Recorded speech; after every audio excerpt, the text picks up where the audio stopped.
Domani prima lectura del lavoro di Samuel, capitolo 7, versículo 1 e 16. Dentro Aia, ora rey David, habita tranquilo en su palacio. Señor Dios apertura, a todos sus enemigos, desde país, no escuche la guerra más. Un día, David avisa al profeta Natán: mira, mi viva aquí de un caso bonita, trabajar de palo de cera. Y Dios su arca de alianza tapará del mujer. Natán responde: ha sido tu corazón permitirá, asombrar, Señor a todo.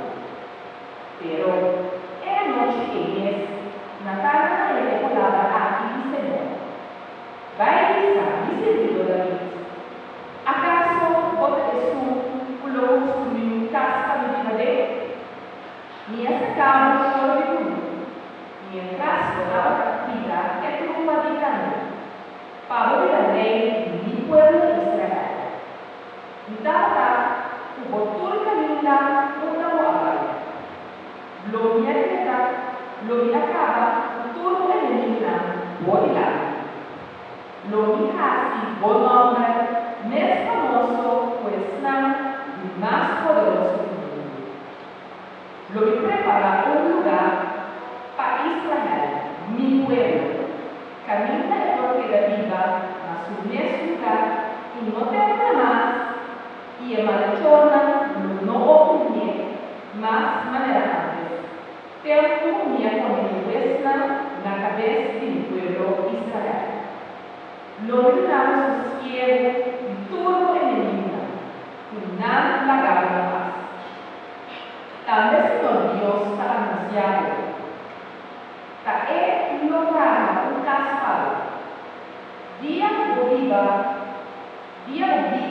lo llegan al fin y lo vais a cegar cerca de una sala. El día en lo milagro único de serviente con ese hombre seguido. Y lo visor pasó en algo de la firme la selva.